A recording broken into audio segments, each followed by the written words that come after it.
10일. 푸른 하늘에는 신선한 바람과 훈훈한 봄 기운이 가득 차 있었다. 종달새가 된 공주 마음은 자꾸만 높이 높이 날아오르며 기쁨의 노래를 부르고 있었다. 왜 그렇게 마음이 갑자기 즐거워졌는지 공주도 역시 알 수 없었다.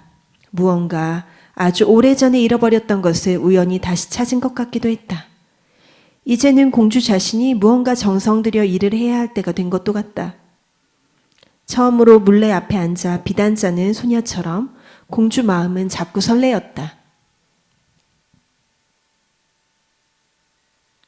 그것이 무엇인지, 지금부터 해야 할 일이란 무엇인지 하늘 어느 구석에서 찾아내기라도 하려는 듯 공주는 넓고 넓은 하늘을 훨훨 날았다.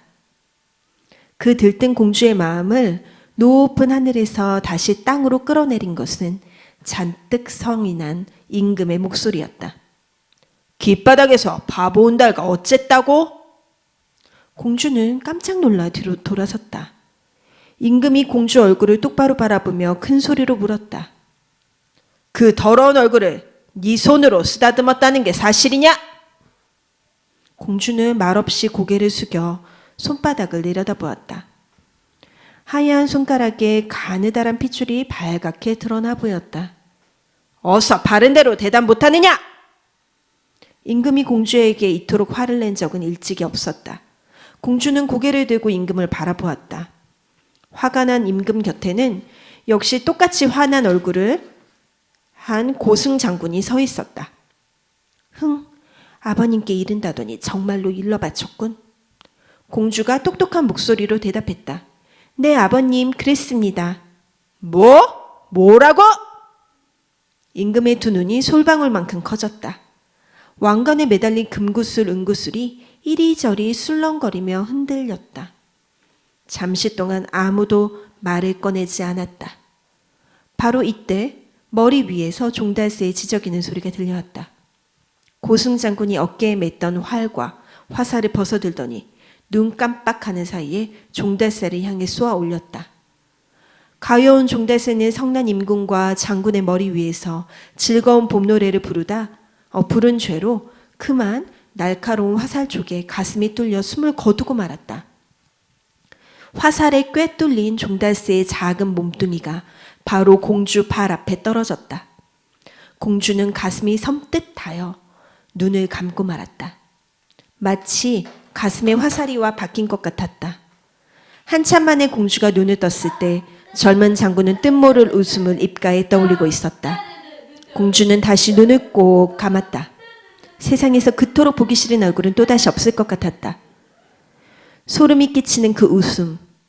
공주는 작은 손을 펴서 가슴을 가리고는 그만 울음을 터뜨리고 말았다. 듣기 싫다! 임금이 벌어 고함을 쳤다.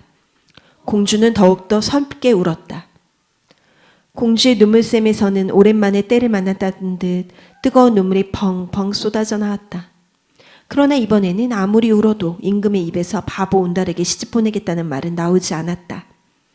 공주가 한참 울다가 다시 고개를 들었을 때 앞에는 아무것도 보이지 않았다. 다만 죄 없이 화살에 맞아 죽은 가여운 종달새만이 불어오는 바람에 깃털을 나부끼며 공주의 발뿌리에서 뒹굴고 있을 뿐이었다. 12. 그날 밤 평강공주는 임금에게 불려갔다. 공주가 방 안으로 들어섰을 때 임금은 공주 어머니인 왕비와 무언가 조그만 소리로 이야기를 나누고 있었다. 어서 들어오너라. 어머니가 한결 부드러운 목소리로 공주를 맞아 주었다. 공주는 두근거리는 가슴을 안고 천천히 앞으로 걸어갔다.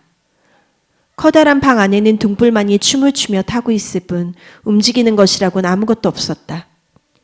부르셨습니까? 공주가 조심스럽게 아버지를 바라보았다. 임금은 방 안이 쩌렁쩌렁 울릴 정도로 크게 말했다. 긴 말하고 싶지 않다. 도대체 어쩔 테냐? 고개를 푹 숙이고 있는 공주에게 이번에는 어머니가 차근차근 말했다. 아버님은 네가 낮에 한 일 때문에 몹시 화가 나셨단다. 넌 앞으로 고 장군한테 시집갈 몸인데 거렁뱅이 온달 녀석과 어울려 고장군의 비겁한 장군이라고 했다니 그게 웬 말이냐. 어서 아버님께 용서를 빌어라. 그러나 공주는 말없이 아랫입술만 잘근잘근 깨물고 있었다. 왜 그러고 서 있지? 그래, 끝내 잘했단 말이냐. 임금이 참지 못하고 다시 소리를 질렀다. 굵은 솜이 참지 못하고 부들부들 떨리고 있었다. 사람 키보다 더 큰 쇳칼을 마음대로 휘두르는 무시무시한 임금의 손이 지금 떨리고 있는 것이다. 그래도 공주의 입은 딱 붙어 떨어질 줄을 몰랐다. 왕비가 다시 말했다. 어서 잘못을 빌라니까 그러는구나. 이윽고 공주가 입을 열어 가느다란 목소리로 대답했다. 어머니, 전 잘못한 게 없어요. 뭐라고? 임금은 앉아있던 자리를 박차고 벌떡 일어섰다. 그 바람에 등불이 휘청 하고 꺼질 뻔하다가 다시 활활 타올랐다. 임금의 커다란 그림자가 한쪽 벽에서 너울너울 춤을 추었다. 왕비도 너무나 놀라 입을 크게 벌리고는 멍하니 공주를 바라볼 뿐이었다. 공주 뺨에 또다시 뜨거운 눈물이 주르륵 흘러내렸다. 눈물이 흐르기 시작하자 이상하게도 공주의 마음은 대담해졌다. 울먹이는 소리지만 아주 똑똑하게 공주는 말했다. 고장군님은 정말로 비겁한 분이에요. 가만히 있는 사람을 채찍으로 5번이나 때렸어요. 임금과 왕비는 말을 잊은 사람들처럼 공주의 말을 듣고만 있었다. 난 고장군한테 시집 안 가요. 임금의 두 눈이 더욱 커졌다. 숨 쉬는 것까지 잊은 듯 입을 딱 벌리고는 평강공주를 노려보았다. 왕비는 얼굴이 하얗게 되어 그 자리에 그냥 쓰러지고 말았다. 그래도 공주는 할 말을 마저 해야겠다고 생각했다. 아버님은 제게 사람은 한 입으로 2가지를 말하며 못 쓴다고 늘 말씀하셨어요. 그런데 어려서부터 아버님은 저를 바보 온달에게 시집 보내겠다고 하셨죠? 그러니 저는 온달의 아내가 되겠어요. 아니, 얘 아가, 너 그게 무슨 말이냐? 응? 어머니가 쓰러진 채 엉금엉금 기어와서 공주의 발을 부여잡고는 울음을 터뜨렸다. 아버님은 이 나라의 임금님이에요. 임금님이 한 입으로 2말을 할 수는 없어요. 전 온달에게 시집을. 공주의 말이 채 끝나기도 전이었다. 에이! 임금이 허리에 찼던 큰 칼을 뽑아들었다. 차라리 이 칼로 죽여버릴 테다. 임금이 칼날을 불빛에 번들거리며 한 발짝 2발짝 공주에게로 다가갔다.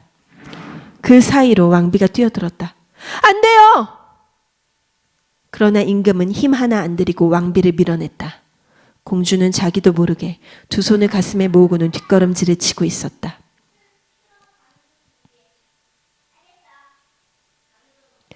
아비의 말을 듣지 않는 계집은 더 이상 딸도 아니다. 또 임금의 말에 거역하는 자는 백성도 아니다. 공주는 마침내 더 이상 물러설 수 없는 데까지 오고 말았다. 이제는 아버지의 손에, 아니 이 나라 임금의 손에 죽을 수밖에 없다고 생각하니 살그머니 눈을 감았다. 그러나 아무리 기다려도 임금의 칼은 공주 몸에 떨어지지 않았다. 대신 임금의 거친 숨소리가 차츰 잦아들더니 이어서 이상한 울음소리가 들렸다. 그렇게 많은 날들을 전쟁터에서 보낸 용감한 고구려 왕이 한 손에 칼을 든 채 우두커니 서서 울고 있는 것이었다. 임금은 공주 머리 위 열린 창틈으로 언뜻 밖을 내다보았다. 거기 어두운 밤하늘에는 무수한 별들이 반짝이고 있었다. 별들을 보는 순간 임금은 그만 힘없이 칼을 내리고 말았다. 이상한 일이었다. 아무래도 하늘의 별들에겐 무슨 신기한 힘이 있는 모양이었다. 전쟁터에서 수많은 사람 목숨을 빼앗은 용감한 왕이었지만 별들의 깜빡이는 빛을 볼 때 거기 자기 힘으로 할 수 없는 무언가가 분명히 있음을 느꼈던 것이다. 임금은 공주가 태어난 날 밤 일이 생각났다. 그날도 저렇게 하늘의 별들은 아름답게 반짝이고 있었다. 곧 이어서 자기가 딴 별을 찾아야겠다고 왔던 온달이란 거지 아이도 생각났다. 결국 그랬던가. 임금은 공주 얼굴을 물끄러미 바라보았다. 저 아이가 정말로 온달이란 녀석이 하늘에서 땄다던 그 별이란 말인가. 그래, 결국 온달이가 차지해야겠단 말이지. 임금은 천천히 걸어서 다시 자기 자리로 돌아왔다. 그러고는 구석에 떨며 서 있는 공주에게 말했다. 알겠다. 내가 널 온달에게 시집 보내겠다고 한 건 사실이지. 갈 테면 가거라. 한 입으로 두말할 수는 없지. 이 말을 듣고 놀란 건 공주보다 오히려 왕비였다. 뭐야? 온달에게 시집을 가라고요? 그렇소. 공주가 태어나면서부터 내가 한 약속이니. 안 돼요! 왕비가 아까보다 더 크게 소리쳤다. 임금은 답답하다는 듯 밖으로 휙 나가버렸다. 예, 그건 안 된다. 안 돼! 공주는 어머니께 무슨 말을 어떻게 해야 할지 몰랐다. 그러나 속으로는 오늘 밤에라도 이 궁을 빠져나가야겠다고 단단히 생각하고 있었다. 언제 아버지 마음이 변해 또다시 고장군에게 시집을 보내려 할지는 알 수 없는 일이었기 때문이다. 평강공주는 자기 방으로 돌아와 가져갈 물건들을 챙겼다. 생일 때마다 받은 금목걸이, 팔찌, 반지, 그리고 예쁜 귀고리도 보따리 속에 넣었다. 값진 비단 옷까지도 있는 대로 쌌다. 자기 살림살이 중에 팔아서 돈이 될 만한 것들은 빼놓지 않고 챙겨 넣은 셈이었다. 그 안에는 중국에서 사온 예쁜 거울도 있었다. 공주는 거울을 들어 얼굴을 비추어 보았다. 맑은 눈물이 가득 고인 커다란 두 눈이 물끄러미 자기를 바라보고 있었다. 이제 그만 울어요. 이 바보 공주야. 이렇게 속삭이자 거울 속 공주가 거울 밖 공주에게 대답했다. 그래, 이제 정말이지 울지 않을 테야. 다시는. 보따리를 다 쌌을 때는 이미 동쪽 하늘이 부옇게 밝아오고 있었다. 공주는 소리 안 나게 문을 열고 밖으로 나왔다. 샛별이 초롱초롱 빛나고 있었다. 멀리서 닭 우는 소리가 들려왔다. 날이 새기 전에 궁 밖으로 나가자. 공주는 마지막으로 어머니를 한 번 더 보고 싶었지만 그대로 돌아서서 새벽 어둠을 뚫고 궁 밖으로 나왔다. 이윽고 눈부신 해가 동산 위로 불쑥 솟아올랐다. 공주는 걸음을 멈추고 마침 거기 길가에 흐르는 개울에서 세수를 했다. 그 물은 궁중에서 하녀들이 대야에 떠다 바치는 미지근한 물과는 아주 다른 물이었다.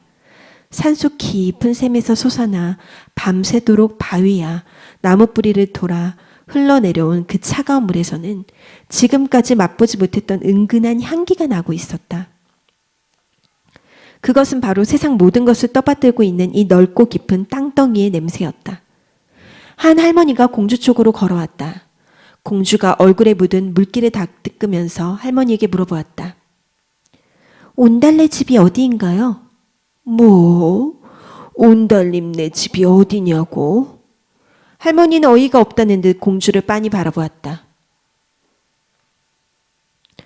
바보 온달이가 사는데 말이야? 예. 바보 온달이면 바보 온달이지. 세상에 온달님이 다 뭔고. 할머니는 손가락으로 맞은편 산을 가리켰다.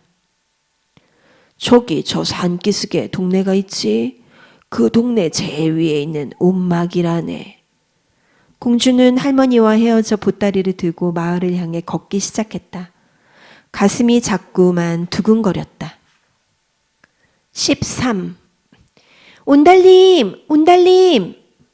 평강공주는 오두막집 안에 대고 조그만 소리로 온달을 불렀다. 그러나 안에서는 아무런 소리도 들리지 않았다. 온달님 계신가요? 조금 더 큰 소리로 불러보았다. 그래도 역시 조용했다. 공주는 살그머니 봉당에 올라섰다. 온달님! 온달님! 방문고리를 흔들며 또 한 번 불러보았다. 그러자 안에서 할머니의 쉰 목소리가 들렸다. 걔 누구 왔소? 누시오. 공주는 살그머니 문을 열고 방 안을 들여다보았다. 어두컴컴한 방 안에 온달의 늙은 어머니 혼자 우두커니 앉아 있었다. 누시오 대체? 공주는 말없이 방 안으로 들어갔다.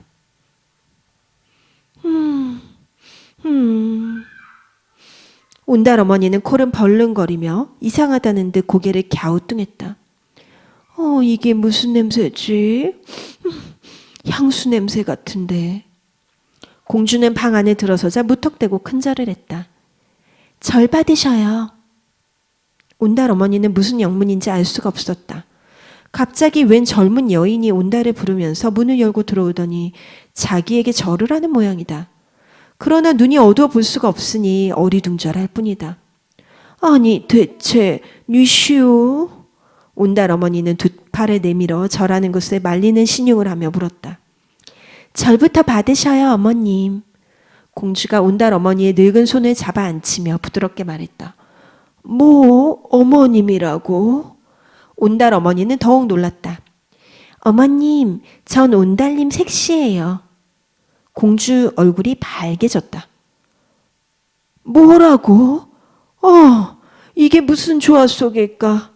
댁이 우리 온달이 색시라고? 예, 어머님. 온달 어머니는 말없이 공주의 손과 어깨와 그리고 얼굴을 쓰다듬어 보았다. 그러고는 고개를 설레설레 흔들며 말했다. 보아하니 어느 귀하신 댁 처녀 같은데 우리 온달이는 댁 같은 색시에 데리고 살만한 녀석이 못 돼요. 어서 돌아가시구려. 괜히 사람을 그렇게 골리는 게 아니라오. 아니에요 어머님. 전 여기에서 살려고 왔어요. 공주가 급하게 말을 계속했다. 온달님은 제 남편이에요. 저런 세상에 참 별일 다 보겠네. 온달이가 남편이라고? 그 바보 녀석이 댁 같은 여자를 데리고 산단 말이요? 이 냄새, 이 향수 냄새는 아무한테서나 나는 게 아닌데. 난 향수라곤 평생 한 번도 뿌려보지 못했지. 아무래도 우리를 골리려고 온 여자야. 그렇지? 온달 어머니가 엉거주춤 일어나 공주의 어깨를 마구 밀어내며 말을 계속했다. 어서 나가요. 우리 온달이가 바보라곤 하지만 그렇게 나쁜 아이는 아닌데 왜 와서 놀리는 거요? 우리한테는 주는 밥 얻어먹은 죄밖에 없어. 한평생 남에게 손찌검 한 번 못하고 살아온 온달이를 어쨌다고 놀리는 거지? 당장 나가요. 그리고 다시는 오지 마라. 이 부드러운 어깨, 이 가느다란 손가락으로 온달 녀석 옆편내가 되겠다고? 온달의 늙은 어머니는 평강공주의 등을 마구 밀어댔다. 공주는 가지고 온 보따리를 얼른 풀었다. 어머님, 그러지 마시고 이걸 보셔요. 이건 제가 가지고 온 반지예요. 그리고 이건 목걸이, 또 팔찌도 있어요. 온달 어머니는 공주가 쥐어주는 반지를 손에 넣고 만져보았다. 그건 금이에요. 그걸 팔면 좋은 옷도 살 수 있어요. 또 좋은 집도 짓고 땅도 사고 황소도 사고 그리고 온달님과 어머니 그리고 저 이렇게 셋이서 죽을 때까지 편안히 앉아서 먹고 살 수도 있어요. 금이라. 이게 금이란 말이지? 온달 어머니는 공주가 집어주는 것들을 모두 손바닥 위에 놓고 만져보았다. 그건 팔찌예요. 이거는 뭐지? 귀걸이에요. 그것도 금으로 만들었어요. 그래. 이건 뭐지? 그건 거울이에요. 거울? 예, 중국에서 가지고 온 거울이에요. 중국에서 가지고 왔다고? 온달 어머니는 그만 입이 딱 벌어졌다. 온달님은 어디 가셨나요? 그 사이를 놓치지 않고 공주는 온달이 어디에 갔는지를 물었다. 밥 얻으러 갔지. 밥을 얻으러요? 응, 이제 올 때가 됐는데. 그런데 이것들 모두가 정말로 금이란 말이지. 온달 어머니는 공주의 보따리 속에 든 것을 자꾸만 꺼내 이리저리 만져보고 있었다. 아니 이건 뭔고? 비단 아닌가? 14. 온달은 이 골목 저 골목을 부지런히 돌아다니며 아침밥을 구걸하고 있었다. 그러나 그날 아침은 정말로 이상했다. 아무도 온달에게 찬밥 한 덩이 주려 하지 않는 것이었다. 알 수 없는 일이었다. 안 돼. 오늘 아침엔 너 줄 밥이 없단 말이야. 아니, 이제부터 아예 얻으러 오지도 마라. 두드리는 집마다 한결같은 대답이었다. 결국 온달은 해가 중천에 솟아오를 때까지 한 집도 빠지지 않고 다 돌아다녔지만 찬밥 한 덩이 얻지 못하고 말았다. 마을 사람들이 갑자기 온달에게 밥을 주지 않는 이유는 간단했다. 어젯밤 고승장군의 부하들이 골목마다 돌아다니며 누구든지 이제부터 온달에게 밥을 주는 자는 잡아 가두겠다고 엄포를 놓았던 것이다. 힘없이 집으로 돌아오던 온달은 그 길로 산을 오르기 시작했다. 사람들이 먹을 것을 주지 않으면 산이 주겠지. 그러나 산에서도 먹을 것은 쉽게 찾아지지 않았다. 아직 봄이라 열매도 없고 버섯들도 자라지 않았던 것이다. 할 수 없이 온달은 소나무를 찾아 껍질을 벗기기 시작했다. 칡 덩굴을 찾아 뿌리도 캤다. 지금쯤 이 산속 어디선가 바우도 긴 겨울잠에서 깨어나 자기처럼 나무 껍질을 벗기거나 또는 칡뿌리를 캐고 있을지도 모른다는 생각이 들었다. 갑자기 바우가 보고 싶어졌다. 이젠 아주 당당한 어른곰이 되었을 텐데. 껍질이 벗겨진 나무의 하얀 뼈에 송글송글 땀방울 같은 송진이 맺혔다. 그것을 보자마자 온달은 껍질 벗기던 일을 멈추지 않을 수가 없었다. 나무가 피를 흘리고 있네. 어제 낮 일이 떠올랐다. 말탄 장군의 채찍에 맞았을 때 내 얼굴에서도 저렇게 피가 흐르고 있었지. 온달은 허리를 굽혀 하얗게 벗겨진 나무의 상처를 손으로 만져주었다. 손가락이 끈적끈적해졌다. 그 순간 상처가 난 자기 얼굴을 어루만져 주던 고운 손가락이 퍼뜩 떠올랐다. 그때 은은히 풍겨오던 향기, 한없이 부드럽던 손. 온달은 눈을 감고 그 여자의 모습을 그려보았다. 채찍에 맞은 아픔을 송두리째 잊어버리게 해주던 이상한 여자였다. 배에서 꼬르륵 소리가 났다. 아직 아침을 안 먹었으니 소리가 날만도 했다. 온달은 소나무 껍질과 칡뿌리 몇 개를 주섬주섬 챙겨들고는 산에서 내려왔다. 빨리 집에 가서 자기를 기다리고 있는 어머니와 함께 아침 배를 채울 작정이다. 온달이 집에 가까이 왔을 때 거기 오막살이 삽작개에 웬 여자가 서 있는 게 보였다. 눈을 닫고 자세히 보았지만 틀림없이 못 보던 젊은 여자다. 아니, 못 보던 여자가 아니다. 어제 그 여자. 방금 나무 껍질을 벗기면서도 생각했던 바로 그 여자가 틀림없다. 온달이 가까이 이르자 젊은 여자는 다소곳이 고개를 숙이며 돌아섰다. 온달은 아무 말도 못하고 그냥 마당 안으로 성큼 들어서서 어머니만 불렀다. 어머니! 어머니! 방문이 열리면서 어머니 얼굴이 나타났다.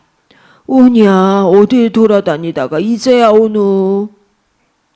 저 여자가 누구여? 나도 모른다. 그 사이에 공주는 온달의 뒤를 따라 마당으로 들어섰다. 누구요? 온달이 공주에게 물었다. 온달님, 절 받으셔요. 공주가 마당 한가운데 서서 큰 절을 올렸다. 온달은 작은 누나를 있는 데까지 크게 뜨고 아무 말도 못했다. 아무래도 무슨 헛개비를 보는 것만 같았다. 아니 글쎄 네 색시를 하겠다고 저렇게 아침에 왔단다. 내 색시? 온달은 더욱 놀랐다. 이게 꿈인가 하고 눈을 깜빡깜빡 해봤지만 꿈은 아니다. 분명히 무엇인가 홀린 게 틀림없다. 백룡 묵은 여우가 여자로 둔갑해서 사람을 잡아먹으러 내려온다더니 저게 바로 그 백년 묵은 여우로구나. 온달은 생각했다. 그럼 어제 그것도 여우였나? 이 온달을 홀려서 잡아먹으려고? 온달은 얼굴을 잔뜩 찡그리고 공주를 노려봤다. 그리고 이 금반지도 가지고 왔단다. 어머니는 공주가 가지고 온 보물들을 들어보이며 말을 이었다. 이건 중국에서 가지고 온 거래. 이거는 비단이고 또 온달은 콧방귀를 끼며 공주를 노려보았다. 이 백년 묵은 여우야, 날 잡아먹겠다고? 참. 서방님, 그게 무슨 말씀이셔요? 뭐? 난 이 나라의 공주였답니다. 공주? 공주가 왜 나한테 왔어? 그따위 거짓말에 누가 속아 넘어갈 줄 알아? 이 백년 묵은 여우야.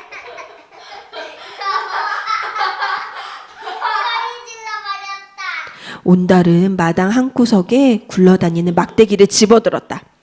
빨리 도망가지 않으면 이걸로 때려줄 테다. 이 백년 묵은 여우야. 난 사람이에요, 서방님. 엥? 네가 사람이라고? 어디 그렇다면 한번 맞아봐. 온달이 막대기로 공주의 머리를 내리쳤다. 딱! 그래도 공주는 가만히 서 있었다. 온달은 두 번째 때리려고 막대기를 들었지만 그냥 내리고 말았다. 공주 이마에 가느다란 실처럼 피가 흐르고 있었기 때문이다. 온달은 깜짝 놀랐다. 그러나 온달을 더욱 놀라게 한 것은 자기가 손으로 남을 때렸다는 사실이었다. 난생 처음 남을 때려본 것이다. 온달은 갑자기 속이 메스꺼워지더니 왈칵 구역질이 났다. 들었던 막대기를 팽개치고는 삽작 밖으로 도망치듯 뛰쳐나갔다. 뒤에서 자기를 부르는 젊은 여자와 어머니의 목소리가 들렸지만 온달은 못 들은 척 산으로 치달았다. 15. 등에는 활을 메고 한 손에는 긴 칼을 번쩍이며 고승 장군이 온달의 집에 도착한 때는 온달이 산으로 도망친 조금 뒤였다. 이놈 온달아! 꼼짝 말아라! 고승 장군이 호통을 치며 오두막집 안으로 들어섰다. 그러나 거기에는 이마에 피를 흘리는 공주와 온달의 늙은 어머니만이 우두커니 서 있을 뿐이었다. 온달은 어디 갔느냐? 장군이 숨을 몰아쉬며 큰 소리로 물었다. 니슈? 온달 어머니가 떨리는 목소리로 물었다. 잠만 말고 놈이 도망친 곳을 대라. 무엇 때문에 남의 서방님을 찾소? 공주가 장군을 노려보며 야무지게 물었다. 뭐? 서방님? 하하하하. 장군은 어처구니 없다는 듯 웃음을 터뜨렸다. 온달놈이 공주 서방님이라고? 하하하하. 장군은 눈물이 글썽하도록 웃어댔다. 그러나 곧 얼굴이 딱딱하게 굳어졌다. 내 오늘 이 칼로 온달 녀석 몽뚱이를 둘로 만들어 버리고 말 것이오. 뭐라고요? 장군님이 내 서방님을 죽이겠다고요? 흥, 서방님 하지 마시오. 듣기 싫소. 그따위 수작 말고 빨리 놈이 도망친 곳이나 대시오 공주. 난 공주가 아닙니다. 공주가 아니라고? 예, 이젠 공주가 아니라 온달님의 아내란 말이에요.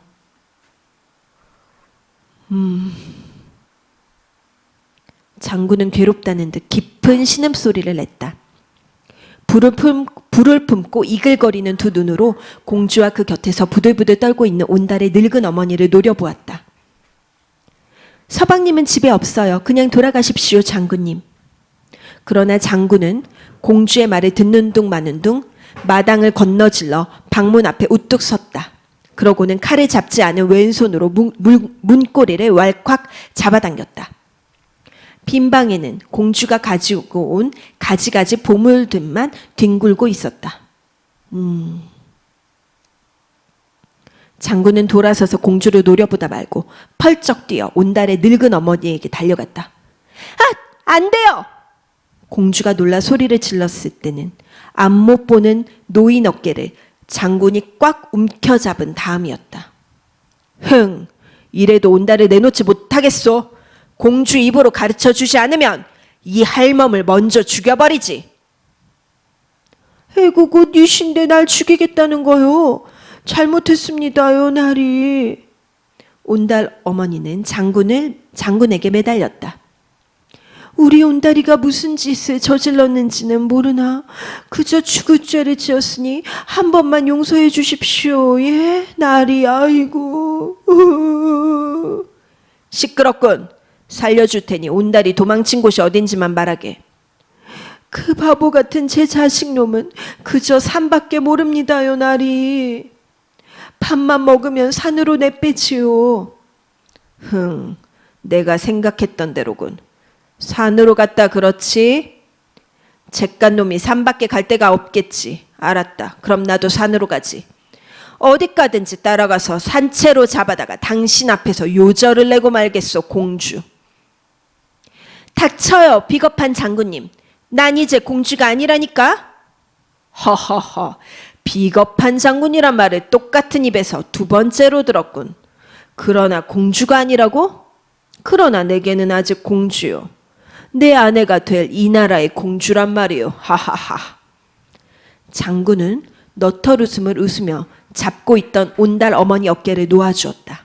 그러고는 쏜살같이 산을 향해 달렸다. 16. 잘 잤다. 바오는 컴컴한 동굴에서 긴 하품을 하며 일어났다. 겨우내 꼼짝하지 않고 잠을 잤기 때문에 몸이 말을 잘 듣지 않았다. 굴 밖으로 어슬렁어슬렁 기어나와 늘어지게 기지개를 켰다. 골짜기에는 눈 녹은 물이 졸졸졸 흐르고 있었다. 봄이 된 것이다. 산은 겨울 동안 변한 게 없이 그대로였다. 바오는 밝은 아침 햇살을 받으며 가까운 언덕 위로 올라갔다. 갈색 털이 무성하게 난 가슴을 쭉 펴고 숨을 크게 들이마셨다가 길게 토해내며 어깨를 좁혔다. 그렇게 겨울잠에서 깨어난 날이 곰에게는 나이를 1살 더 먹는 설날이다. 바오는 기분이 좋아졌다. 앞에 서 있는 참나무를 두 손으로 잡고 흔들흔들 앞뒤로 흔들어 보았다. 겨우내 붙어있던 나뭇가지들이 널찍한 어깨 위로 우수수 떨어져 내렸다. 시원한 바람이 골짜기에서 불어와 가슴 털을 나부끼게 했다. 우! 바오는 하늘을 향해 큰 소리로 울부짖었다. 이제 숲의 당당한 씨름꾼인 바오가 새로운 한 해의 삶을 시작하겠다는 신호인 것이다. 신호 소리는 숲을 구석구석에까지 울려 퍼졌다. 겨울잠에서 깨어난 것은 바오뿐이 아니었다. 숲 전체가 온통 술렁거리고 있었다. 버들개지에는 솜처럼 부드러운 머리털이 났고 새들도 이 가지에서 저 가지로 바쁘게 날아다녔다. 한겨울 죽은 듯이 고요하던 숲이 바야흐로 눈을 뜨고 움직이기 시작한 것이다. 우! 바오는 가슴을 활짝 펴고 마음껏 소리를 질렀다. 우! 맞은편 골짜기에서 다른 바오가 대답을 했다. 그러나 그것은 메아리가 아니었다. 우! 바오야! 그것은 어리석은 바보. 칼든 장군이 지금 자기를 잡으러 오는 줄도 모르는 가여운 온달의 목소리였다. 바오는 두 귀를 쫑긋 세웠다. 오랜만에 듣는 반가운 목소리였다. 깊은 골짜기를 가운데 두고 바오와 온달은 서로 한 발짝씩 다가서고 있었다. 우! 한쪽에서 바오가 부르면 바오야! 다른 쪽에서 온달이 대답한다.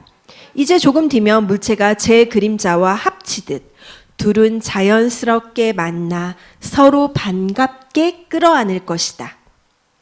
온달은 반가운 나머지 옷자락이 가시나무에 걸려 찢어지는 것도 모르고 바우 소리가 들리는 언덕을 향하여 바람처럼 올라갔다. 마치 한여름 가벼운 뭉게구름 그림자가 산기슭을 핥으며 지나가는 것 같았다. 그러나 얼마 가지 않아 걸음을 우뚝 멈추고 말았다. 슉! 소리와 함께 화살 한 개가 자기 어깨 위를 스쳐 바로 앞 나무에 맞았던 것이다. 곧이어서 소리가 들렸다. 네 이놈 온달아, 거기 섰거라. 온달은 뒤를 돌아다 보았다. 얼마 떨어지지 않은 곳에 활을 든 사람이 서 있는 게 보였다. 그가 온달에게 뭐라고 중얼거리며 허둥지둥 올라왔다. 온달의 눈은 점점 더 커졌다. 바로 어제 자기에게 매질을 한 그 장군이 아닌가? 장군은 온달 앞에 이르러 얼굴에 흐르는 땀을 닦으며 숨을 몰아쉬었다. 마구 달려온 모양이었다. 흥! 내 놈을 오늘은 죽여주마! 장군이 온달을 뚫어지게 노려보며 입속으로 중얼거렸다. 온달은 아무 말도 못하고 멍하니 장군의 얼굴만 바라보았다. 내 놈이 공주를 빼앗아 가겠다고! 장군이 참을 수 없다는 듯 허리에 찼던 칼을 쑥 뽑아들었다. 칼날이 햇빛에 비쳐 눈부시게 번쩍거렸다. 온달은 엉겁결에 두 팔을 들어 올려 칼을 막는 신용을 했다. 그러자 장군이 큰 소리로 웃었다. 하하하, 이 바보놈아. 이게 채찍인 줄 아느냐? 맨손으로 막아보겠어? 온달은 어찌된 영문인지 알 수가 없었다. 그렇지. 이놈을 그대로 끌어다가 공주가 보는 앞에서 죽여버려야지. 공주 그 깜찍한 계집이 놀라 기절할 게다. 하하하하.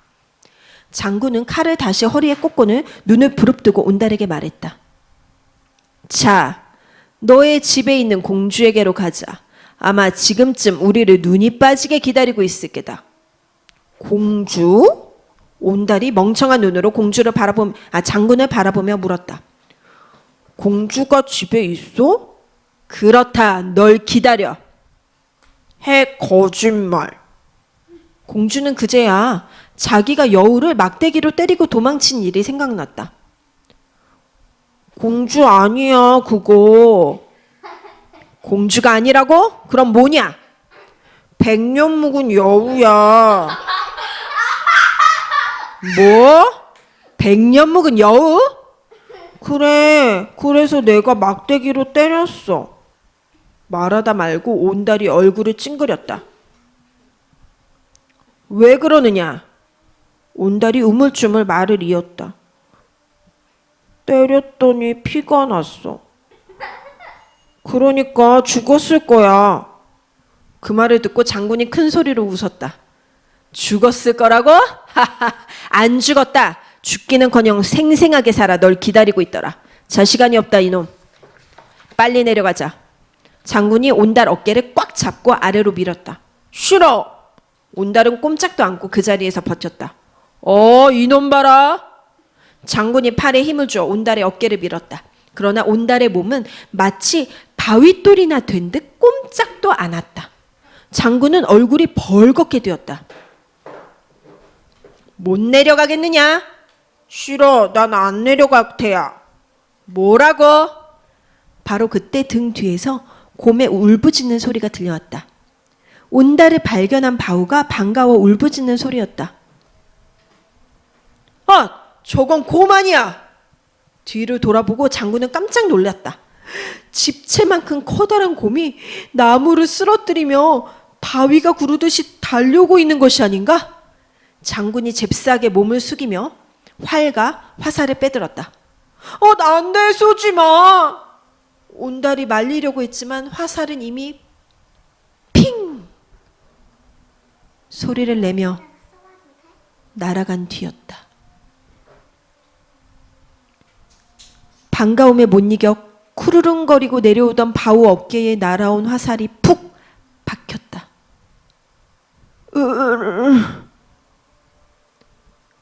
바우 눈에서 불이 왈칵 쏟아졌다. 어깨에 박힌 화살을 쑥 뽑아버리고 무섭게 달려들었다. 큰일 났다. 화살이 빗맞았어. 장군이 칼을 빼들고 달려오는 곰을 노려다보았다. 이윽고 바우는 어깨에서 피를 뚝뚝 떨어뜨리며 장군 앞에 우뚝 멈춰섰다. 에잇! 먼저 장군이 칼을 휘두르며 달려들었다. 바우가 몸을 앞으로 내밀어 장군 몸뚱이를 잡으려 했다. 온달은 멍하니 서서 둘이 싸우는 모양을 바라보고 있을 뿐이었다. 장군 칼이 번쩍 하고 원을 그리며 바람을 갈랐다.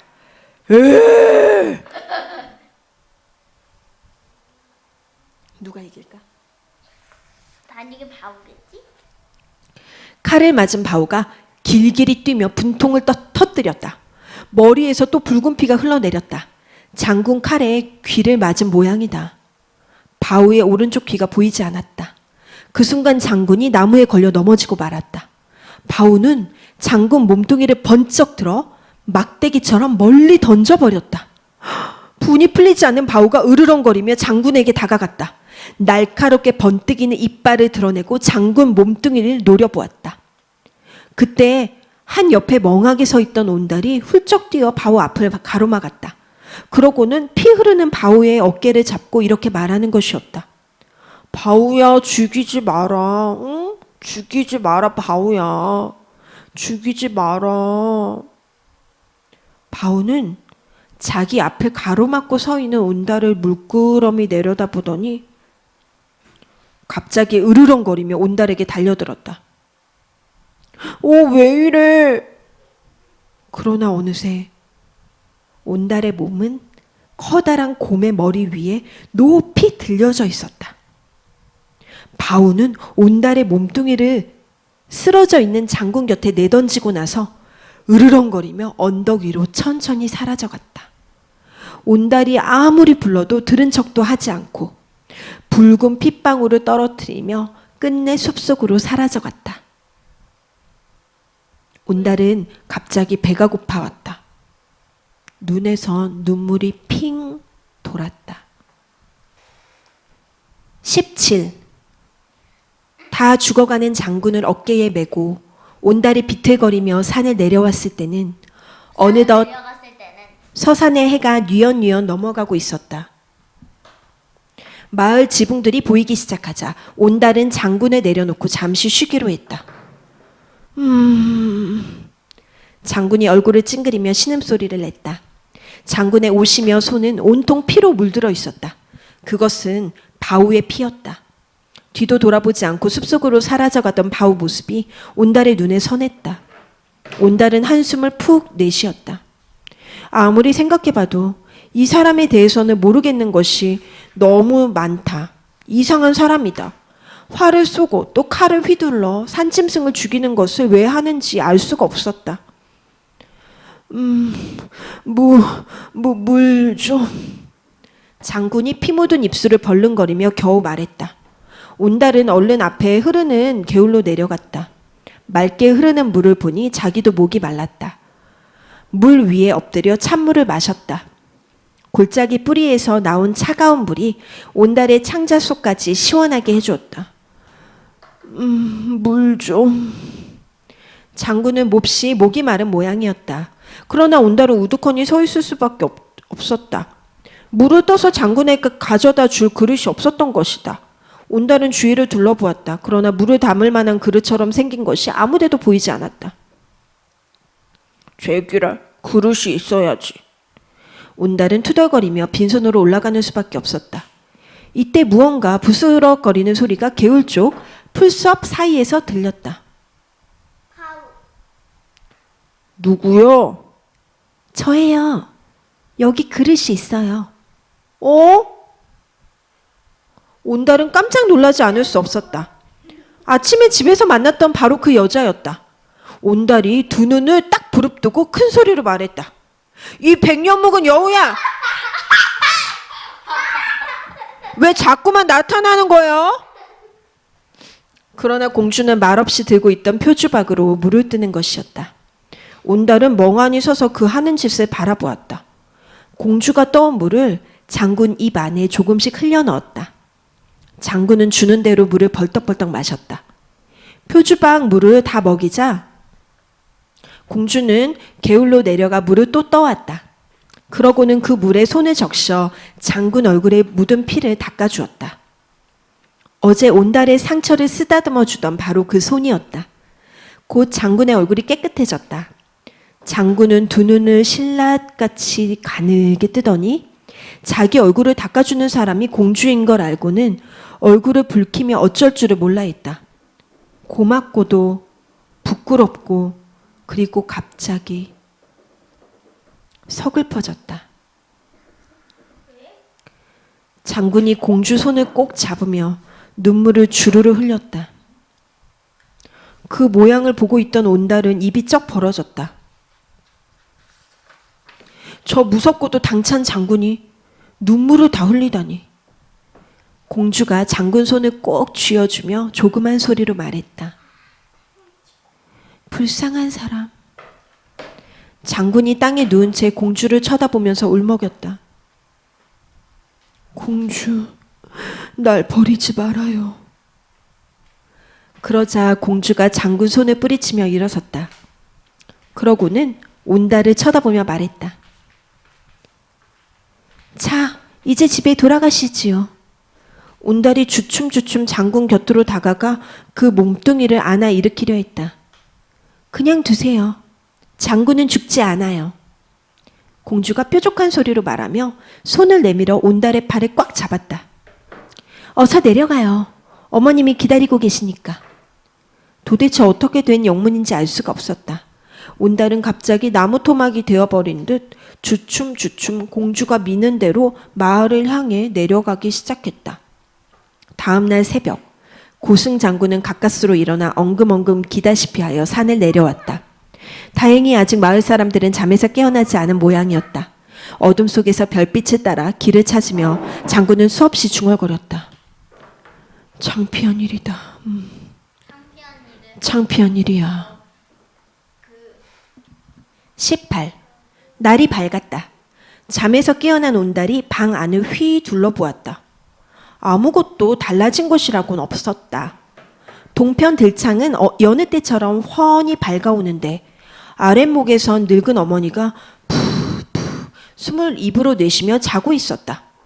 온달은 벌떡 일어났다.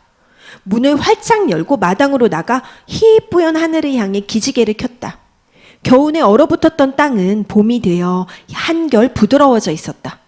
온달은 삽작을 나섰다. 어제 산기슭에 장군을 그대로 둔 채 내려온 일이 생각나 그 자리에 가볼 작정이었다. 그런데 삽작을 나서자마자 온달은 문간 대추나무 아래에 있는 공주를 보았다. 공주가 자기 옷을 벗어 깔고는 그 위에서 자고 있었다. 그제야 온달은 어젯밤 일이 생각났다. 공주와 함께 산을 내려왔을 때 텅 빈 집에는 늙은 어머니 혼자 앉아 온달을 기다리고 있었다. 어머니, 온달이냐? 온달이가 왔어? 온달이 마당으로 들어서자 어머니는 두 손을 번쩍 들고 반가워했다. 온달 뒤를 따라 공주가 고개를 숙이고 들어왔다. 산에서 온달을 쳐다보며 야멸차게 집으로 가자던 때의 얼굴과는 딴판이었다. 온달이 팔을 들어 공주 앞을 가로막았다. 공주는 온달의 벌린 팔 앞에서 걸음을 멈추었다. 어머니가 말했다. 온달아, 네 색시는 어디 갔냐? 색시? 온달이 퉁명스럽게 물었다. 내 색시가 어디 있어? 너 마중하겠다고 나갔는데. 공주 얼굴에 살짝 미소가 어렸다. 온달은 공주에게 버럭 고함을 질렀다. 가! 나가!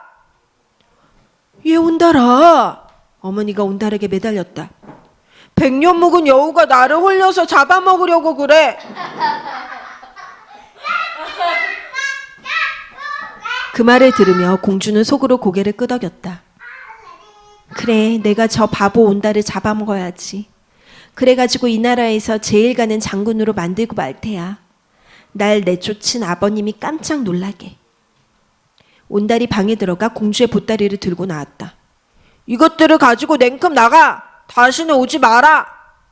공주는 온달이 내미는 보따리를 받아 안았다. 그러면서 속으로 다짐하는 것이었다. 하룻밤만 더 참자. 온달님, 난 죽어도 가지 않아요. 온달이 보따리를 내주고는 삽작 밖으로 나가며 말했다. 배가 고파 죽겠어. 밥을 얻어올 테야. 내가 돌아오기 전엔 넌 가. 온달은 밥그릇을 들고 마을로 내려갔다. 그러나 역시 아무도 밥을 주려고 하지 않았다. 없다 없어. 다 먹어버렸어. 골목이랑 골목은 죄다 돌아다녔지만 온달은 끝내 빈 그릇을 들고 터덜터덜 집으로 돌아오는 수밖에 없었다. 사람들이 죄다 이상해졌단 말이야. 참 알 수 없는 일이었다. 그제만 해도 따뜻한 밥을 내주던 사람들이 하루아침에 그렇게 달라지다니. 온달은 힘이 하나도 없이 오두막집으로 돌아왔다. 그런데 이게 웬일인가? 부엌에서 닭고기 삶는 냄새가 구수하게 풍겨나오는 것이다. 뱃속에서 갑자기 꼬르르 소리가 났다. 온달은 입안 가득 고인침을 꿀꺽 삼켰다. 어서 오세요. 공주가 김이 무럭무럭 나는 닭고기를 들고 부엌에서 나왔다. 그게 웬 거요? 너 색시가 돈 주고 사왔단다. 방 안에 있던 온달 어머니가 대신 대답했다. 돈 주고 사? 그래, 돈 주고 샀어.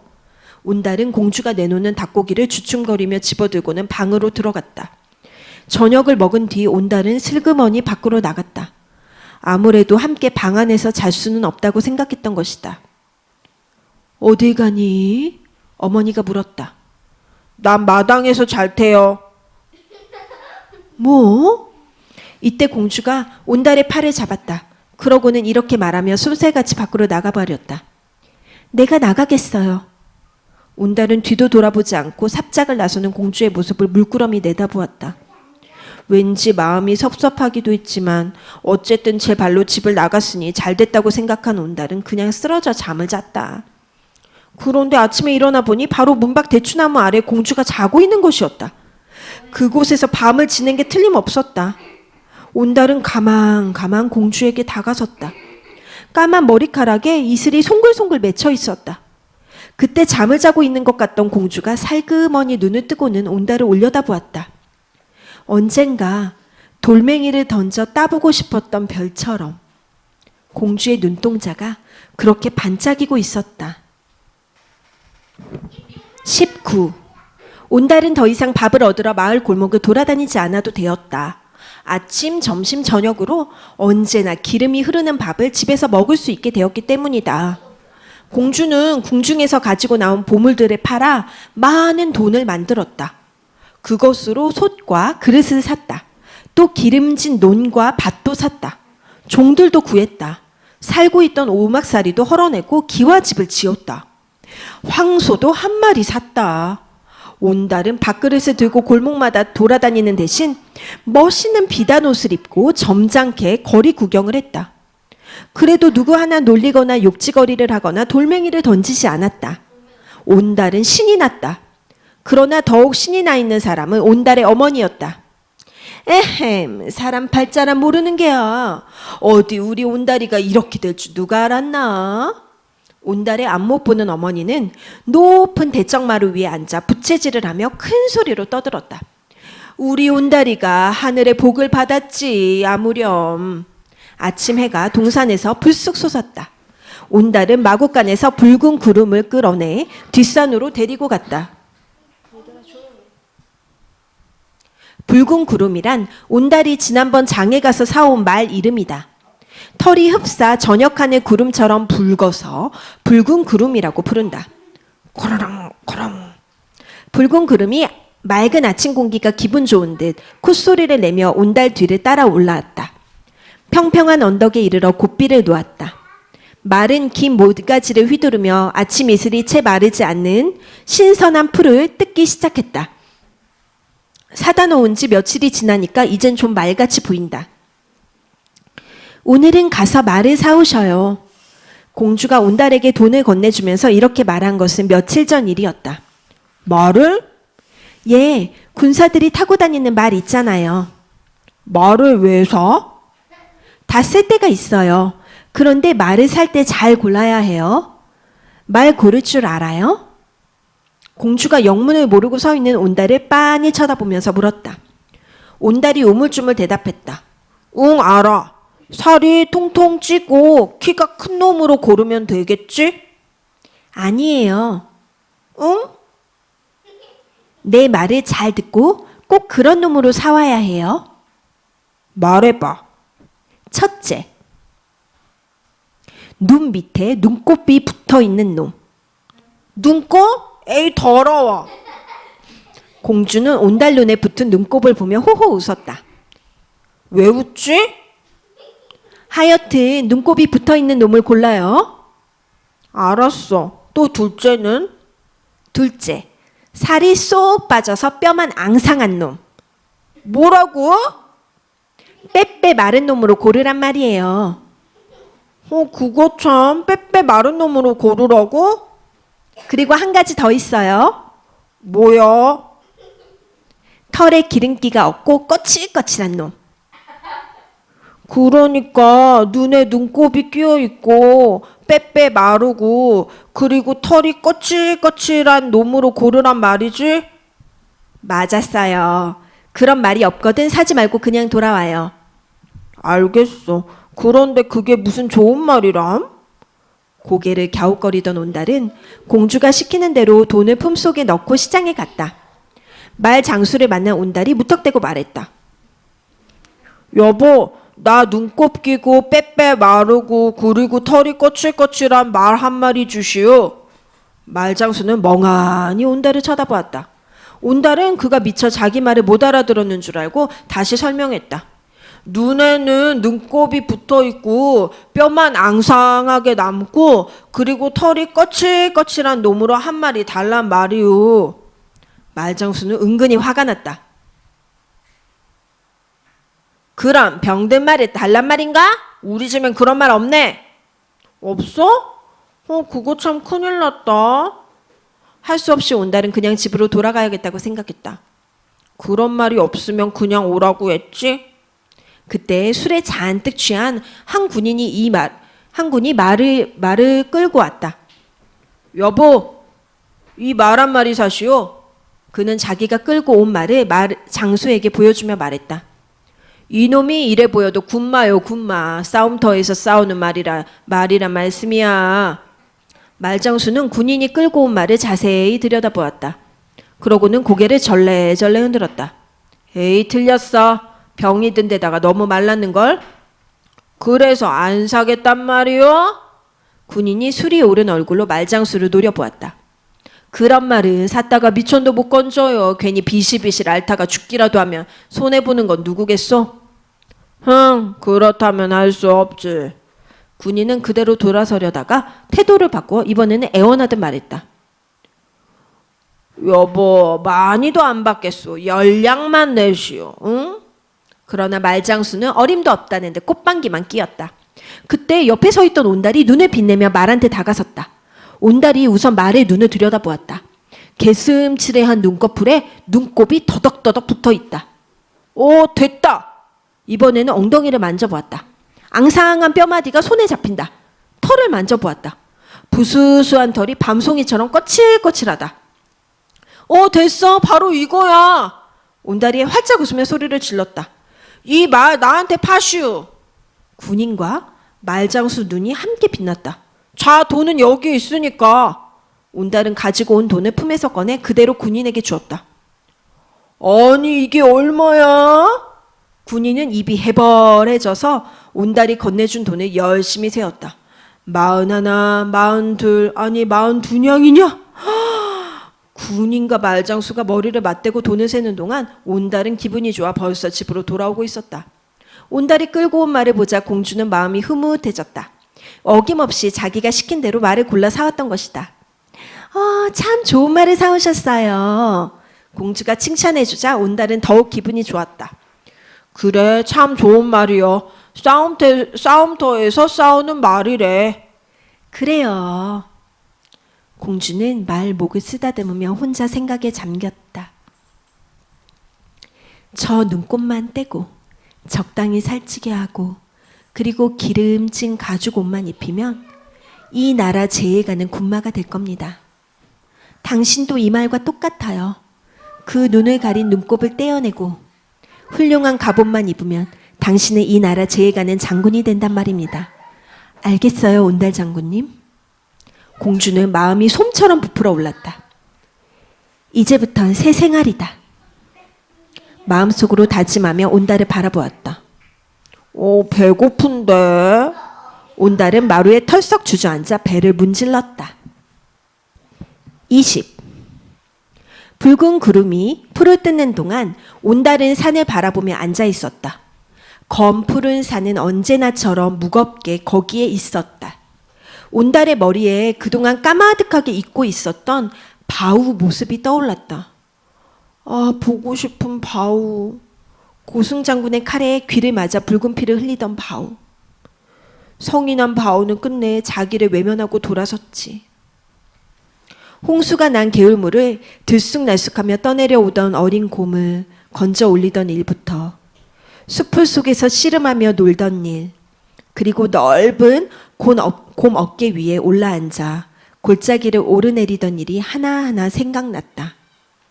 바우는 지금도 저 산속 어딘가에 여전히 숨을 쉬고 있을 것이다. 온달은 모든 것을 버려두고 산으로 달려가고 싶은 마음이 들어 벌떡 일어났다. 그러자 풀을 뜯고 있던 붉은 구름이 커다란 두 눈을 껌뻑껌뻑하며 천천히 온달에게로 걸어왔다. 온달은 붉은 구름의 목덜미를 끌어안았다. 처음 사올 때 그 거칠거칠하던 털이 한결 부드럽게 느껴졌다. 커다란 두 눈에도 눈곱은 이제 볼 수 없었다. 대신 검은색 눈동자가 기다란 눈썹 아래에서 빛나고 있었다. 그 눈동자 안에 한 사내가 검은 산을 둥지고 서 있는 게 보였다. 크르르릉. 붉은 구름이 콧구멍을 벌름거리며 두 귀를 쫑긋거렸다. 옛날 바우도 곧잘 그런 소리를 냈다. 특히 어깨 위에 온달을 올려놓고 개울을 건널 때나 언덕을 기어오를 때면 바우는 흥이 나서 콧노래를 내곤 했다.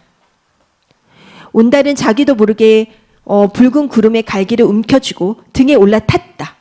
옛날 바우의 어깨보다는 좀 단단하고 말랐지만 그래도 꿈틀거리는 근육이 엉덩이 밑에서 기분 좋게 느껴졌다. 갑자기 온달이 등에 올라타자 붉은 구름은 앞발을 높이 들고 벌떡 일어서서 큰 소리로 울었다. 그러나 온달은 끄덕도 없이 말 등에 앉아 있었다. 사나운 곰 어깨 위에 올라탄 채 벼랑을 오르내리던 온달이 말 잔등에서 굴러 떨어질 리가 없다. 붉은 구름은 곧 풀뿌리를 파며 쏜새같이 달리기 시작했다. 온달은 달리는 말 잔등에 찰싹 들러붙었다. 신나는 일이었다. 넓은 언덕을 세 바퀴나 쉬지 않고 달리자 온달의 얼굴에서는 땀방울이 떨어졌다. 붉은 구름도 힘이 빠지는지 마침내 가쁜 숨을 몰아쉬며 천천히 걷기 시작했다. 그런데 이 모습을 처음부터 숨어서 지켜본 사람이 있었다. 공주였다. 훌륭한 솜씨야. 공주는 안장도 얻지 않고 맹궁둥이로 말을 달리는 온달의 모습을 넋 잃은 듯 멍하니 바라보고 있었다. 오늘부터 활 쏘는 법을 배워요. 아침을 먹고 나자 공주가 온달에게 말했다. 활? 장군은 활을 쏠 줄 알아야 해요. 장군? 온달은 눈을 크게 떴다. 바오가 집어던져 죽을 뻔한 고승 장군이 생각났다. 싫어. 난 장군 싫어. 뭐라고요? 공주가 온달의 얼굴에 빤히 바라보았다. 장군이 싫다니요. 온달은 공주가 눈을 동그랗게 뜨고 자기를 바라보자 슬그머니 고개를 숙였다. 공주는 발딱 일어나 벽장에서 활과 화살을 꺼내왔다. 가죽 화살통 안에는 화살이 빼곡히 들어차 있었다. 자, 어서 이 통을 메어요. 온달은 공주가 내미는 화살통을 받아 어깨에 맸다. 그리고 날 따라와요. 공주는 활을 들고 앞장서서 대문을 나섰다. 그 뒤를 온달이 말없이 따랐다. 작은 소나무들이 딸기 넝쿨 사이사이에 서 있는 곳까지 오자 공주는 발걸음을 멈추었다. 여기가 좋겠어요. 공주가 들고 온 활줄을 힘껏 잡아당겼다 놓았다. 핑! 활줄 퉁기는 소리가 조용한 숲속에 울려 퍼졌다. 됐어요. 이제 그 화살통을 이리 내어요. 온달 어깨에서 화살통을 벗겨든 공주가 활줄에 화살 한 개를 메었다. 잘 봐요. 공주는 온달 앞에서 활을 번쩍 들어 앞에 서 있는 소나무 가지를 겨냥해 힘껏 당겼다. 에잇! 공주가 활줄을 놓자 화살은 소나무 작은 가지에 박혀 파르르 떨었다. 온달 눈이 동그래졌다. 그날 고승 장군이 자기 등 뒤에서 쐈던 화살도 저렇게 나뭇가지에 박혀 끝을 파르르 떨었던 것이다. 이렇게 쏘는 거예요. 공주가 웃으며 활을 온달에게 들려주었다. 어디 한번 쏴보세요.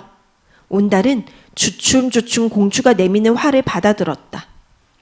공주가 조금 전에 보여주었던 것처럼 온달도 활을 들고는 앞에 나뭇가지를 겨냥했다. 자, 이제 천천히 당겨요. 온달이 활줄을 뒤로 당겼다. 옆에서 공주가 말을 계속했다. 됐어요. 이젠 숨을 쉬지 말고. 온달은 숨을 끊었다. 그렇지. 다음엔 나뭇가지만 똑바로 보다가 슬그머니 줄을 놓아요. 온달은 공주가 시키는 대로 줄을 놓았다. 핑 소리를 내며 화살이 활을 떠났다. 그러나 나뭇가지에 맞는 대신 숲을 속으로 사라지고 말았다. 하하하하. 곁에 있던 공주가 웃었다. 아니, 화살이 어디로 도망쳤지? 온달은 할 말이 없이 멍하니 서 있기만 했다. 자, 그럼 다시 한번 해보세요. 공주가 활을 들고 가지를 겨냥했다. 겨냥해서 쏘는 사이에 숨을 쉬면 안 돼요. 이렇게 숨을 딱 끊었다가 슬그머니 줄을 놔주는 거예요. 공주가 쏜 화살은 조금 전 나무에 박힌 화살 바로 옆에 또 맞았다. 많이 쏟아보면 나중에는 내가 쏜 화살이 나뭇가지가 맞는 게 아니라 저 나뭇가지가 화살에 와서 맞는 것 같은 생각이 들 때가 있어요. 그렇게 될 때까지 자꾸 쏴보세요. 언젠가는 그렇게 될 테니까. 공주가 온달에게 다시 활을 건네주었다. 온달은 공주가 내민 활과 화살을 받아들고 나뭇가지를 지그시 노려보았다. 화살이 나뭇가지에 맞는 게 아니라 나뭇가지가 화살에 와서 맞는다고? 온달은 천천히 줄을 당겼다가 숨을 끊고 나뭇가지를 노려보았다. 팽팽하게 당겼던 줄을 놓자 화살은 핑 소리를 내며 날아갔다. 그러나 이번에도 역시 마찬가지다. 온달이 쏜 화살은 소나무 가지를 스치고 숲을 속으로 사라져버렸다. 다시 해요. 공주가 빼들고 있던 화살을 온달에게 건네주었다.